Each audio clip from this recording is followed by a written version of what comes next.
Yeah. Iya, Ibu. Okay.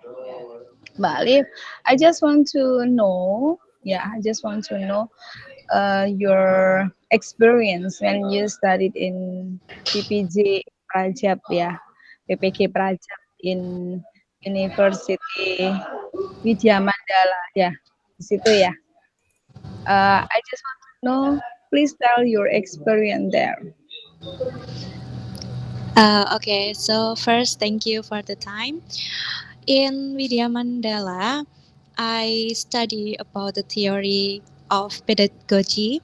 It is about how to teach, how to educate the students, and then in there I also join PPL program, PPL 1 and PPL 2.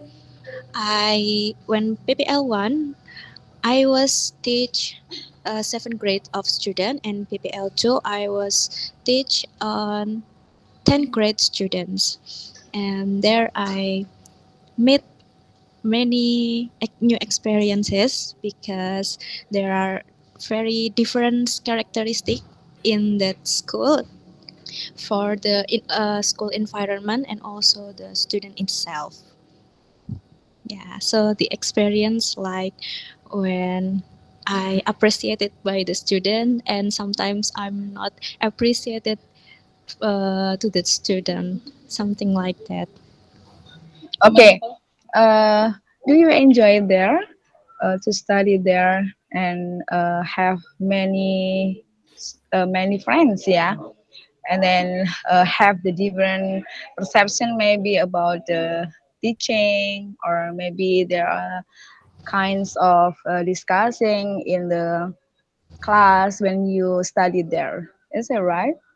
Yes, ma'am. So I think I enjoy how I do the PPL because I have guru pamong that is very membimbing saya, and I meet various characteristic of student, which is it makes me learn more about their characteristic, how I teach the student which talk active, how I teach students when they are mostly silent in the class, and how I should teach the students that very active move around the class. So it is very exciting experience, I think.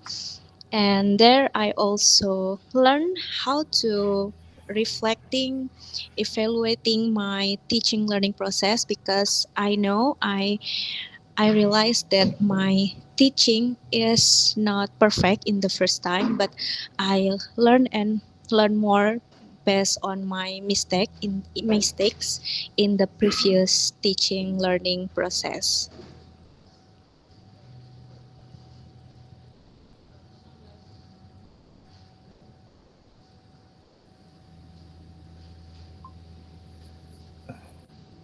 Is that all, Ma'am Sutri,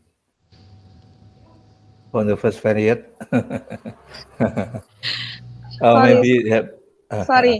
Uh, saya tidak bisa melihat your both of you, your face. So I cannot, see both Anu of ya, you. Bu I don't know why. Sutri use smartphone.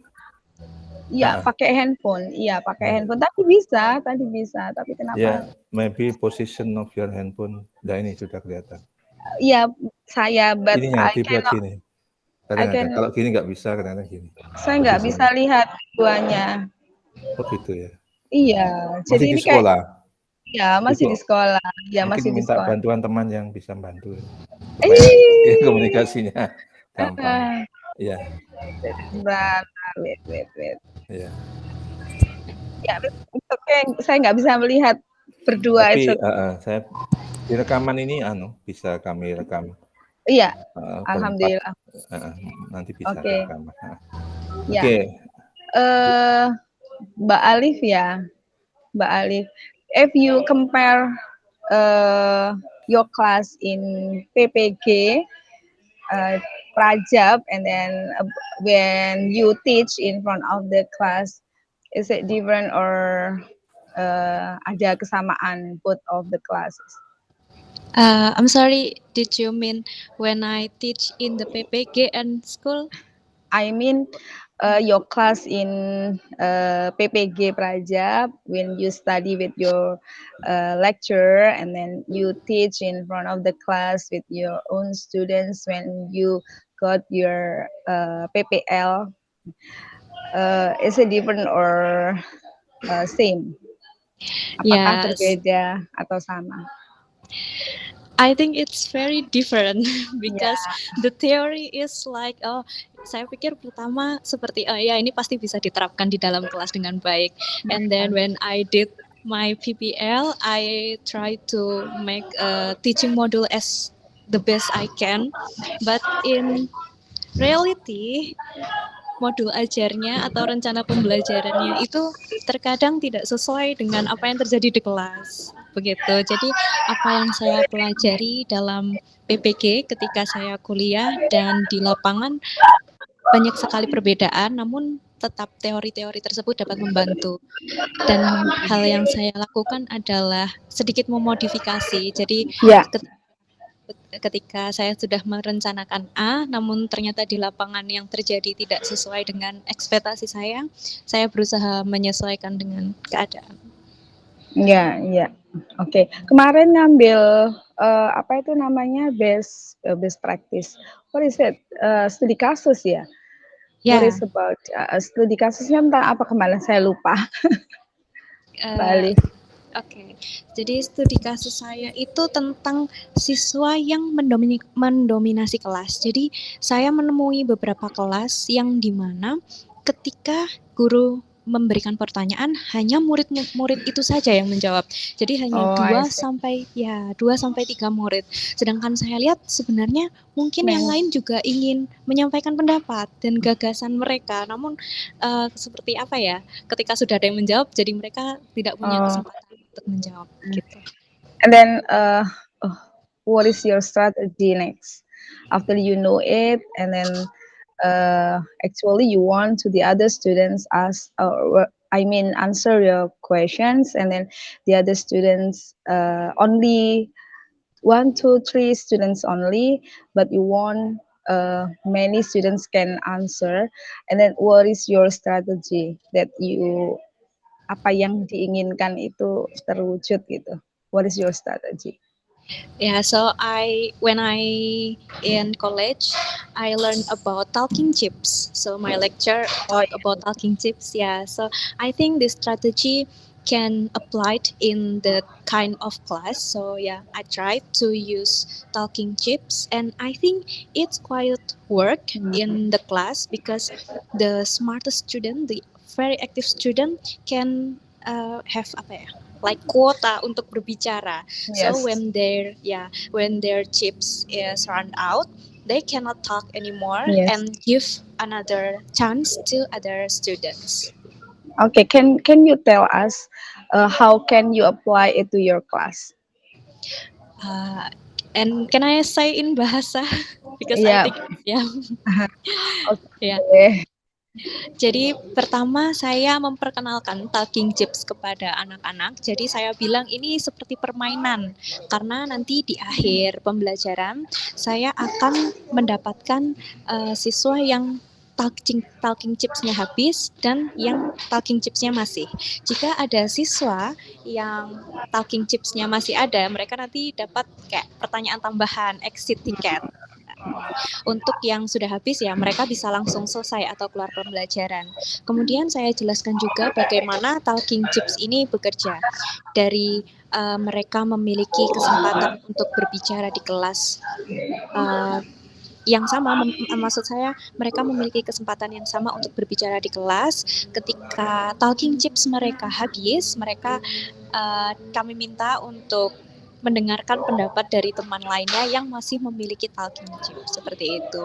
Kemudian ternyata siswa ini juga cukup kooperatif, memahami teknik ini, kemudian mereka juga memainkan atau menggunakan strategi pembelajaran ini dengan sangat baik karena ketika mereka kehabisan talking chips, mereka tidak lagi berbicara.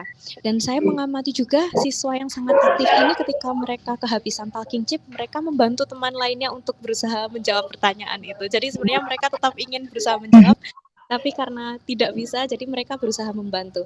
Menurut saya itu juga hal yang cukup baik ketika teman yang lain mungkin masih malu atau merasa jawabannya kurang benar, ketika dibantu mereka rasa percaya dirinya itu mulai muncul gitu, saya lihat seperti itu. Oke, iya. Chip yang digunakan itu menggunakan apa itu medianya? Saya kurang bisa lihat dari jauh karena ya Oh pada ya, saat itu. jadi itu saya lampirkan di perangkat pembelajaran saya. Jadi talking chips tersebut saya buat Oh iya, kayak model ini ya. koin-koin gitu. Iya, iya, heeh, ya, Jadi ingat. warna-warni, betul. Ya, Seperti itu. I think it's interesting. Yeah, if maybe later on I will try to my class to use this kind of strategy to make Iya, all the students speak up in the class. Yeah. yeah, I think it's worked, ma'am. Ya, insya Allah. Oke, Pak Fauris, monggo Ya, terima lanjut. kasih, Ma'am Sutri. Nggih, nggih. We still relate with Ma'am Sutri question. Have you, because this is in case study, have you ever tried to find what actually the core problem? Masalah anak yang super aktif ini apa masalahnya sebenarnya? Kalau berdasarkan pengamatan saya, anak-anak ini memang suka menunjukkan apa ya, kalau saya itu bisa, terkadang tuh saya melihatnya seperti itu. Atau ada anak juga yang hanya memang ingin menyampaikan jawaban, Ya, apa akar yang dia masalahnya pikirkan. apa? Akar masalahnya. Itu Kenapa kan anak itu masalah ya. Itu kan iya, masalah. That is the problem. Ada beberapa yang super aktif. That's the problem. The core of the problem. Akar masalah mereka apa? ada siswa yang memiliki ya pengetahuan lebih dan ada yang tidak memiliki pengetahuan itu sehingga tidak bisa menjawab atau share their idea, I think. Ya, jadi keberagaman apa pemahaman siswa ya. Ya, basic knowledge, I think, ya. Basic knowledge. Kemudian terapinya yang Anda kan pakai talking sheet. Yes. Kenapa Anda tidak mengubah misalnya model pembelajaran? Kalau itu mereka supaya berinteraksi dengan teman, menghargai pendapat teman, itu jauh lebih esensial daripada talking sheet kan thing. Yang penting itu sebenarnya menghargai nilai-nilai. Nah, menghargai nilai ini, kalau mereka toleransi, nanti mengikuti rule of game in teaching. Makanya sikap, afeksi yang perlu diajarkan, itu ada apa ya, adigium yang mengatakan the man behind the gun. Nah, the journalist behind the camera. Ya memang Anda menggunakan aplikasi itu bagus, tapi kalau anak tidak paham sebenarnya yang dikehendaki adalah mengubah sikap dari yang arogan menjadi toleran. Dan itu bertahap, gitu ya. Kalau Anda menggunakan model pembelajaran, kalau core masalahnya mereka ingin sok tahu supaya bertoleransi dengan teman, bawa ke problem based learning, ada pembelajaran kelompok, ada project based learning di sana, gitu kan. Nah, jadi nanti sikap itu mulai dari receiving, gitu ya, responding, kemudian valuing, gitu ya, kemudian setelah valuing yang berapa, ada 4 ya itu, ada 5, saya lihat dulu. Ya, yang keempat kelima ini setelah valuing, bentar ya. Iya, ada Pak. di sini.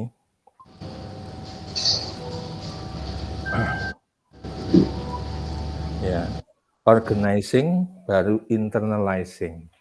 Jadi menginternalisasi nilai-nilai, sikap, karena afeksi itu sikap gitu ya.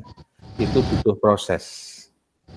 Tapi teknologi tidak mengajari proses. Masuklah budaya atau benda dari luar negeri, tapi value-nya tidak masuk ke Indonesia, kan gitu misalnya gitu ya. Contohnya begitu. Makanya kalau kami di pendidikan teknologi penting, tetapi sebenarnya yang kita ingin tanamkan salah satunya selain pengetahuan, kognisi yaitu afeksi, dan yang ketiga itu psikomotor, ya. Jadi begitu. Nah, memang baik itu, tapi kalau Anda nggak melanjutkan dengan perubahan sikap, ya, value tadi ya, nanti kalau itu selesai, dia ingin ngambil punya temannya. Iya, itu nggak Iya. toleransi. Padahal kalau belajar kelompok, ada misalnya siapa ini yang pertama kelompok ini, dia presentasi, yang lain mendengarkan, sesi tanya jawab baru dia. Nah, membantunya dalam skop kelompok ini, maka kelompok dibuatlah heterogen. Ada yang Iya. pandai, ada yang sedang, ada yang kurang. Yang pandai mendorong siswa yang sedang, yang kurang untuk sama-sama memahami materi ini di satu kelompok. Kelompok lain juga begitu.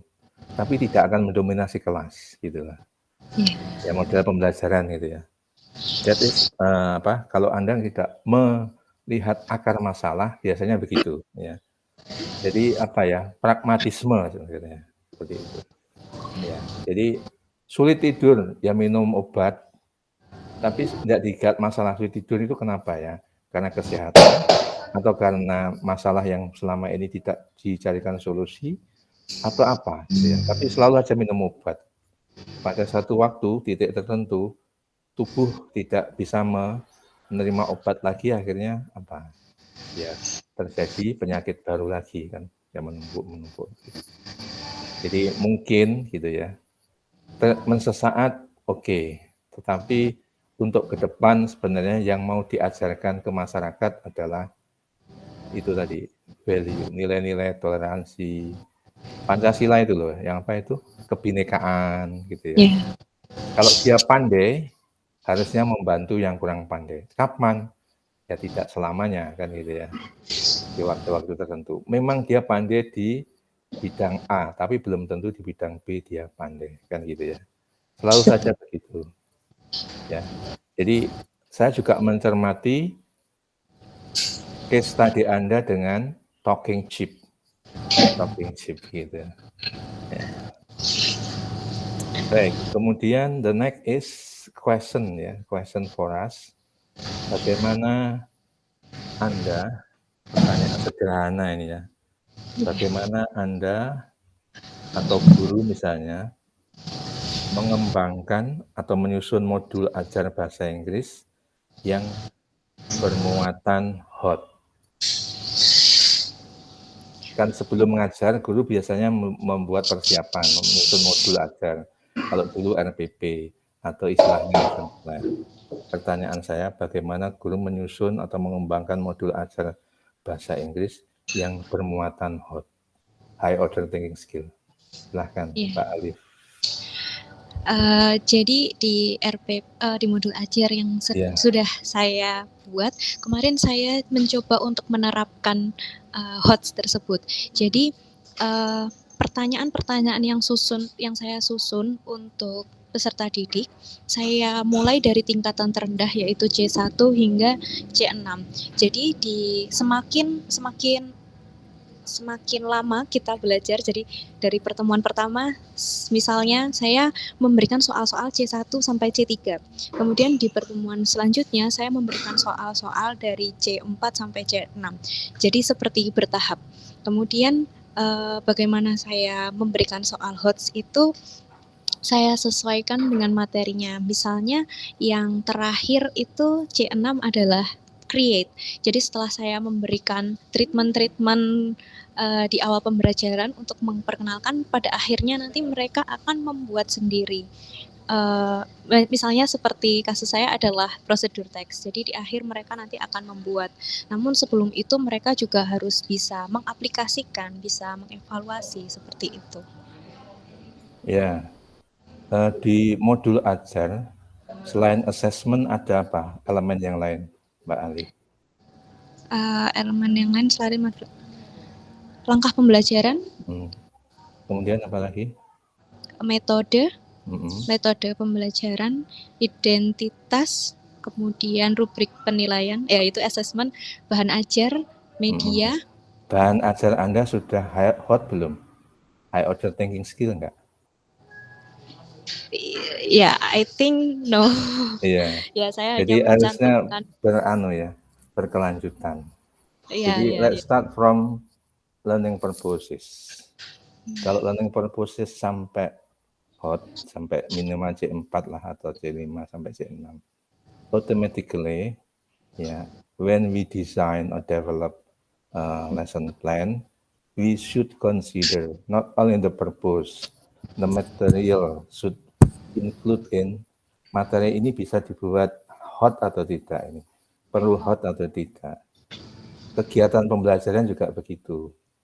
Bagaimana menerapkan kegiatan menganalisis, mengevaluate, kemudian sampai create itu dilakukan di kelas.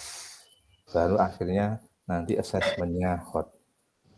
Yang kita temui ya, tidak hanya modul ajarnya Mbak Alif di beberapa, hot selalu dilihat di assessment. Tapi kalau nggak pernah ngajari hot, nggak pernah memberi materi hot, tujuannya pun tidak ada high order thing, tiba-tiba di assessment kok muncul hot ya.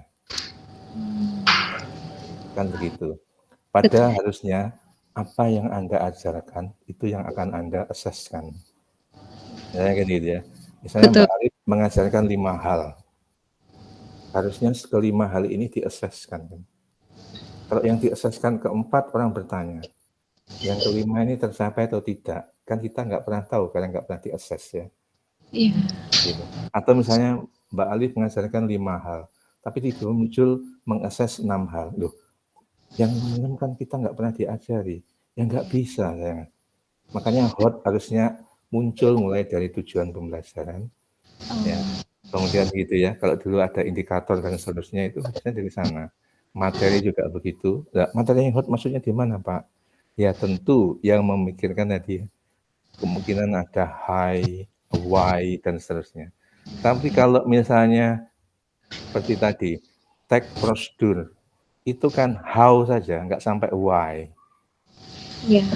Perlu hot atau tidak itu? Jangan-jangan nanti perlu applying atau implementasi saja. Kan tidak perlu sampai hot. Kan gitu ya. Nah, makanya itu harus sinkron ya. Seperti itu. Analyzing mungkin, apa ini mengelolanya, how to manage-nya, how to make-nya sudah bagus atau belum, itu memang perlu di-analisis. Analisis sudah hot, karena C4. We classify C1 until C3 I think is lot. Meanwhile, 4 until 6 is hot. So, not necessary to have C6, create support if C4 is enough, because C4 is analyzing. Menganalisis itu kan membreakdown sesuatu menjadi terinci ya, menguraikan. Kan begitu. Jadi hot tidak harus creating sebenarnya. Tidak harus gitu ya. Tidak harus tapi semua begitu ya Pak ya. Kalau hot semuanya, what about time allotment? Cukupkah?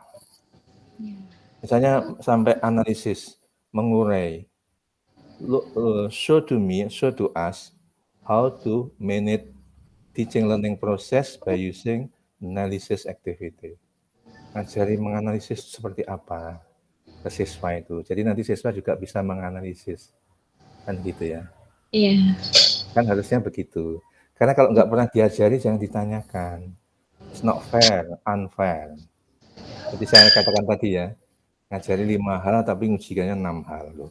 Ya tentu nggak bisa, nggak pernah diajari kan gitu. Kan harus belajar sendiri. Tapi kalau Anda konsisten dengan modul acara Anda, apa yang sudah Anda rencanakan itu yang Anda laksanakan. Memang tidak semuanya dalam artian perlu modifikasi, ya tentu namanya perencanaan. Namanya perencanaan memang begitu, usulan gitu ya. Jadi proposal kan begitu ya. Di dalam perjalanannya proposal harus ada yang direvisi, that's right. Oke, kan gitu. Tapi harus membuat perencanaan. Kenapa? Ini kan harus dipertanggungjawabkan. Dalam artian ini kegiatan formal gitu ya, yang harus ada pertanggungjawabannya. Dalam artian terlaksana atau tidak itu dengan assessment. Kan. Tapi tidak bisa kita untuk apa Pak membuat modul ajar atau RPP toh nanti beberapa tidak tercapai. Iya, tapi kalau orang berangkat tanpa tujuan, tanpa perencanaan, ya Mbak Ali tinggal di mana sekarang misalnya? Di Klaten. Oh, Klaten, Jawa Tengah Iya, ya. iya Mau Jawa ke Tengah. Surabaya, arah mata anginnya ke timur kan ya. Iya. Boleh naik angkutan umum atau transportasi umum maksud saya, atau membawa kendaraan sendiri, tapi harus ke timur kalau dari Klaten. Nanti kalau mau ke Surabaya arahnya ke barat nggak sampai, kan gitu ya. Harus ada tujuan yang jelas kan gitu ya.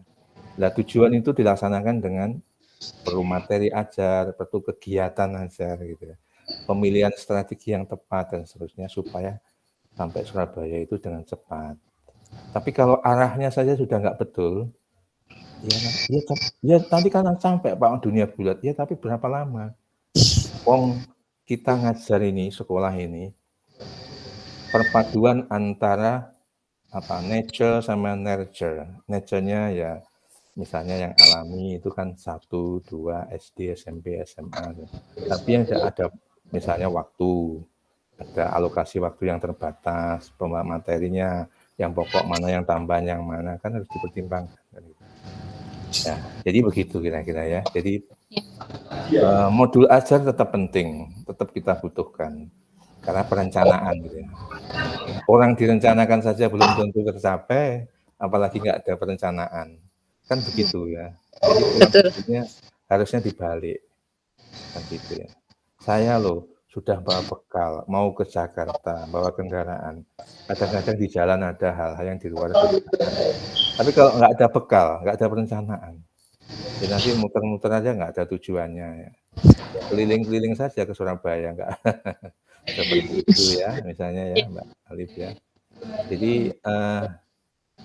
input dari kami, utamanya saya, tentu ya, jadi seperti itu. Hot saya lihat penting, tapi tolong hot itu mulai dari awal sudah muncul di lesson plan. Supaya nanti orang percaya, oh iya memang sejak awal di tujuan pembelajaran sudah diinginkan hot. C berapa? C4. Kemudian nanti kegiatan materinya ini, assessment-nya ini, kan gitu. Oh iya, kan gitu kira-kira ya. Tapi kalau tidak muncul tiba-tiba, semua orang gitu tadi kan ya, sudah ada harus hot. Assessment pula. Sementara materi belum diperiksa hot atau tidak, kegiatannya bagaimana mencapai hot itu, nah, tujuannya juga itu kan gitu ya. Ya, kalau tag deskriptif to describe saja, perlu nggak itu menganalisis? Ya memang tidak perlu, tapi create, menulis tag atau speech, ya, berbicara secara monolog, tag deskripsi memang create gitu ya. Ya, menulis loh ya, bicara loh. Bukan menyalin atau misalnya jumble sentences dari yang diajak misalnya, itu is not writing. Ya memang pemahaman iya, tapi is not writing. Writing itu menemukan gagasan, ide, ya seperti itu kemudian dimunculkan baik bahasa lisan maupun bahasa tulis. Kira-kira begitu ya, Mbak Alif ya. Nah, kemudian kalau media yang Mbak pakai apa? Media yang saya gunakan ada 2. Yang pertama itu PowerPoint, yang kedua Talking Chips itu sendiri. Talking Chips ya. Ya, kemudian juga Silakan. Ya, saya juga menyisipkan video yang untuk peserta didik tonton sebagai media belajar juga. How to differentiate media and material, Mbak? Atau bagaimana? Misalnya Anda deliver PowerPoint, sebenarnya media atau materi itu, Pak? Saya bisa bilang itu juga sebagai media karena dia membantu saya sebagai guru untuk menyampaikan materi. Jadi secara visual saya menyampaikan materi kepada peserta didik, gitu. Seperti itu. Gitu ya. Jadi, tapi di dalam PowerPoint itu isinya materi ya? Materi, ya. Jadi PowerPoint sendiri itu media atau bukan? Harus dilihat dari ada berapa Fungsinya. media. Ada berapa media yang Mbak Alif tahu? dalam pembelajaran bahasa Inggris? Nanti Yang saya kita gunakan enggak, atau selama ini kalau kita bicara learning media atau instructional media dalam bahasa Inggris, pemahaman Mbak Alif ada berapa jenis media pembelajaran bahasa Inggris? mungkin yang bisa dipegang secara fisik dan tidak. Mohon maaf, Oh, saya kurang ya. paham untuk jenis-jenis Media itu perkembangan belajar bahasa itu yang pertama audio, Oh, ya. visual, Oke, kemudian ya. ada audio visual. Jadi audio dulu ada gambar film yang belum ada suaranya. Kalau Mbak Ya. Alif tahu itu perkembangan. Bahasa berkembang juga lewat situ. Makanya ada audio diperdengarkan rekaman, kemudian ada visual juga gambar itu misalnya hanya melihat, kemudian audio visual atau video visual audio. Ya. Ya, yang terakhir adalah multimedia. Jadi keempat jenis ini PowerPoint masuk mana? Tanyanya kan gitu kan? Ya. Masuk mana? Nggak ada. Visual? Oh, bukan. Nggak ada. Ya. Gambar berseri, gambar tunggal, that is visual. Ya. Kalau itu itu istilahnya aplikasi ya. Salah satu program komputer itu namanya PowerPoint. Dan PowerPoint-nya orang Indonesia kadang-kadang berubah menjadi narasi ya. Iya, Jadi bukan ngambil berupa semua, poin.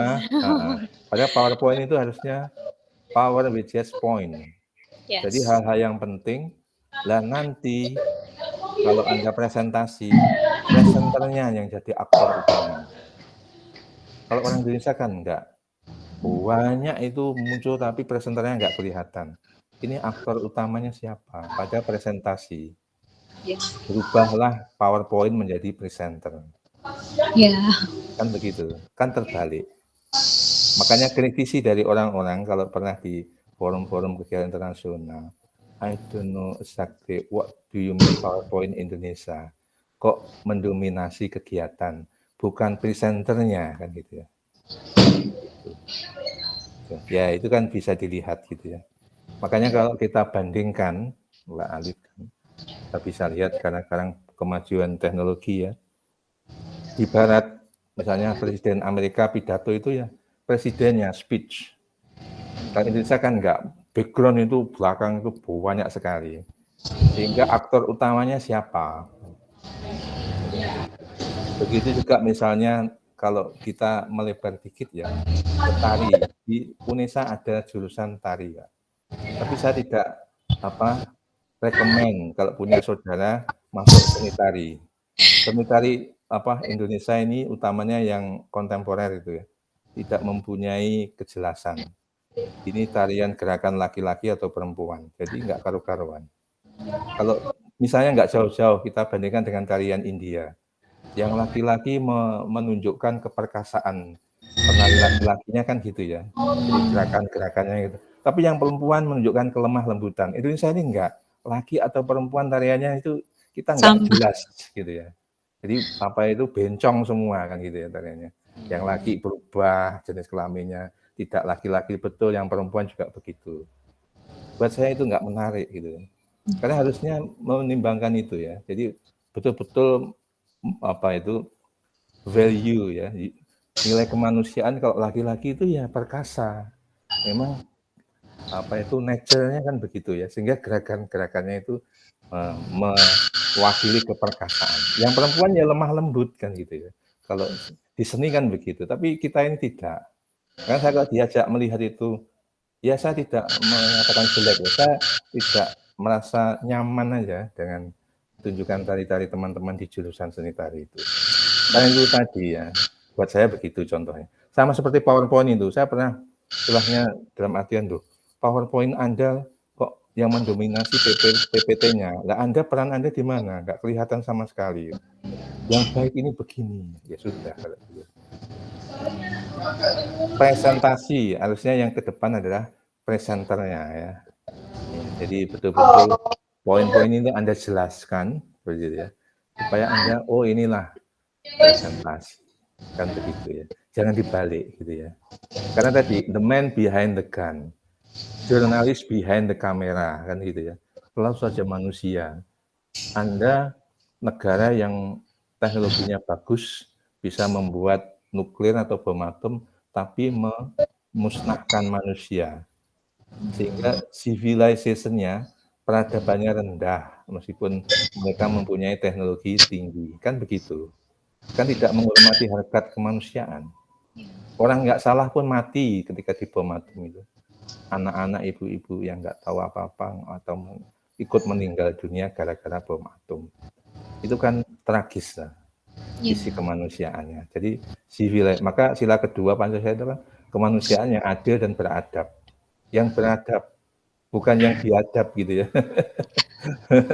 Kalau biadab nanti kan itu ya, manusia memakan manusia yang lainnya. Ya tentu tidak dimakan mentah-mentah, dicelakakan dan seterusnya kan begitu. Karena itu makanya pesan founding fathers, kalau profil pelajar Pancasila ya begitu. Hormati dong perbedaan teman Anda. Hargai dong meskipun salah gitu. Ya belajar itu begitu, kadang-kadang salah, kadang-kadang benar itu. Itu that is human nature ya. Kalau saya bilang human nature nanti apa? Hakikat manusia. Hakikat belajar itu begitu. Atau istilah yang lebih gampang dipahami, fitrah manusia kan gitu ya. Fitrah manusia kayak belajar itu, masa belajar betul terus kan gitu ya. Jadi profil Pancasila itu muncul ya. Saya makanya menyampaikan ini kan kelas kok langsung ditreatment begitu ya, tapi ya nggak apa-apa. Dengan apa konfirmasi kita ini tidak menyalahkan Mbak Alif. Kita ini confirm. Kalau ingin mengubah sikap ada tahapannya. Memang dengan teknologi bisa, tapi harus ditindaklanjuti dengan tadi penjelasan. Sebenarnya dengan ini Ibu guru mau Anda mengubah sikap Anda yang mendominasi kelas, sebaiknya Anda berbagi dengan teman, gitu ya. Hargai pendapat teman, toleransi, tidak egois, gitu ya. Kerjasama, gotong royong kan gitu. Itu kira-kira ya. Oke, Mem, silahkan Mem. Terima kasih. Oke, mungkin Mbak Alif, I want to know what is your motivation to become a teacher? Maybe who is inspiring you to be a teacher? Can you tell us, please? Yes, of course. So, jadi pertama kali saya ingin menjadi guru itu ketika saya masih SD. Jadi waktu masih SD, saya memiliki guru yang sangat disayangi murid-muridnya. Idola Bagaimana? ya. Iya, waktu itu perempuan. Dia bukan guru yang sangat, oh iya sayang betul seperti itu, bukan. Tapi dia tegas, tegas tapi bisa membuat kami itu respect, membuat kami itu hormat kepada beliau dan menyayangi beliau. Di titik hingga ketika beliau saat itu sakit, kami saat SD kelas 5 itu semua satu kelas ke rumah beliau untuk menjenguk. Tapi karena saat SD kita belum punya apa-apa untuk diberikan, kami berusaha untuk memberikan hal yang lain, yaitu dengan membuat pekerjaan beliau menjadi ringan. Dan hal yang kami lakukan adalah membantu beliau membersihkan rumah. Ya menurut saya itu kayak bentuk rasa sayang kami untuk beliau karena saat itu beliau sakit. Jadi saya dan teman-teman pikir kami itu ingin membantu. Dari situ saya melihat bahwa ternyata tuh guru bisa disayangi seperti ini ya sama murid-muridnya. Ternyata tuh guru bisa berperan sebegini besar untuk murid-muridnya. Saat itu beliau juga menjadi role model saya karena beliau itu tidak hanya mengajar tapi juga mendidik, memberikan contoh-contoh ya sikap-sikap beliau yang sangat baik. Kemudian beliau juga dapat menyampaikan materi dengan baik sehingga kami juga merasa nyaman di kelas. Dari saat itu saya berpikir kayaknya menjadi guru juga menyenangkan ketika disayangi oleh murid-muridnya, bisa berdampak yang baik untuk orang lain seperti itu. Ya, kemudian saya ke SMP, ke SMA, saya pasti menemui guru-guru seperti itu. Ya, jadi saat itu saya memilih untuk menjadi guru. Okay, wow. The great experience, I think ya. Thank you. Iya. Tapi not all teachers like this one ya. Tidak semua guru seperti itu. Jadi ada guru yang hanya sekedar masuk dan ngajar pulang, sudah. Ada yang seperti itu, ada yang ya sekarang Mbak Alif milih yang mana ketika when you later become a teacher, the real teachers, which one do you choose? Model role yang seperti apa yang nanti akan dipilih untuk ini gitu. Jadi mulai sekarang ditata, menata mentalnya dan ini saat siswa-siswanya. There are so many kinds of characteristic character or characteristic of the students ya. Macam-macam kan modelnya siswa itu. Nah, dari situ we can learn more about how to treat them better than better. Gitu Mbak Alif. Ya Bu, terima kasih. Iya, sudah cukup Pak Fauris atau ditambahkan? Oh, enggak nambah, cuma saya selalu diingatkan teman kuliah saya dulu. Fauris, don't forget, teacher is teacher. Teacher is not doctor. Teacher is not president. Teacher is not king. Teacher is teacher. Kalau gitu. Oh ya, I see gitu ya. Jadi teman-teman saya selalu mengingatkan begitu. Itu ada apa ya istilahnya hal-hal yang selalu kita ingat. Teacher is teacher gitu ya. Ya itu kalau Anda siap menjadi guru ya seperti itu ya. Iya. Teacher is not king. Harus sabar. Teacher is not president ya. Karena otoritasnya ya kita hanya di kelas saja gitu ya. Iya, benar. Tapi dengan value saya mempunyai ini ya, istilahnya memilih profesi ini value buat saya ya penting. Ya. Karena meskipun kita misalnya berpisah gitu ya, berkeluarga juga begitu ya. Anak saya kalau sudah dewasa besar suatu saat berpisah. Tapi yang kita tanamkan value, ya tadi yang universal value kemanusiaan, ketuhanan dan seterusnya. Ini kan tidak nampak, tapi kalau itu kita contohkan, kita teladankan, ya memang tidak bisa bersama terus gitu ya. Tapi value itu akan mengikat ya diri kita, baik anak dengan orang tua dan anak dengan siswa atau mahasiswa kan dengan begitu ya. Jadi menghargai nilai-nilai ya kedisiplinan, kerja keras. Ya. Ya itu nanti biasanya akan jauh lebih ini ya lama dibandingkan ya bukan kita bilang materi tidak penting gitu ya. Saya selalu tekankan, Mas, Anda tahu cleaning service itu siapa? Maksudnya Pak, itu bagian dari kita. Kalau kampus kita bersih, kita ya nyaman. Tegurlah mereka karena harkat martabatnya sebagai manusia sama dengan kita. Selalu saya ajarkan begitu. Perkara karena profesinya seperti itu, ya memang tidak semua orang bernasib sama bisa kuliah seperti Anda di perguruan tinggi. Tapi namanya mereka juga manusia. Kalau ditegur, dihormati sisi kemanusiaannya, biasanya mereka juga akan nyaman bekerja di sini, bekerja lebih keras dan seterusnya. Itu jadi saya katakan nanti human nature ya. Fitrah manusianya begitu gitu ya. Perkara profesi imbalannya sedikit Pak ya. Ya karena everybody can do it without learning and studying kan. Ya saya nggak perlu memahami KD, nggak mau memahami ini kan tidak perlu ya. Sehingga imbalannya otomatis tidak banyak. Itu kan istilahnya tadi human nature tadi ya sunatullah gitu. Tapi saya tetap menghargai mereka sebagai manusia sehingga senang gitu. Sehingga mereka nyaman. Itu aja sebenarnya ya. Kira-kira cukup ya, Mem ya. Ya sepertinya cukup ya. Makasih. Good luck ya Mbak Alif. Terima kasih Bapak Ibu. Saya dapat ilmu baru. Iya, will be siap kalau jadi guru ya. Will di Jawa Tengah ya. Saya dulu dari UNS ya. Agak lama di sana 5 tahun. Kalau Mbak Alif dari mana? Klaten. Kelasnya Klaten, iya. Kuliahnya? Di Klaten ya. Oh, kuliahnya di Sanata Dharma Jogja. Jadi orang Jawa Tengah. Iya. Dulu saya kira saya akan bekerja di Jawa Tengah atau sekitarnya. Ternyata pekerjaan di Surabaya. Ya. Tahu orang Surabaya lauk itu apa itu iwak bahasa Surabaya. Oh iya. Iwak kerupuk, iwak sambal, iwak tempe. Saya pertama kali tempe kok iwak sih aku ini. Tempe ya tempe aja saya bilang. Ternyata iwak itu lawuh atau lauk maksudnya kan gitu ya. baru Iya. tahu saya gitu. Yes. Ya, Ya, good luck ya Mbak Alif ya. Ya, thank ya, you. good luck. You. Yo, Mungkin ya, Nje. live dulu ya. Ya, thank you. Assalamualaikum. Salam warahmatullahi wabarakatuh.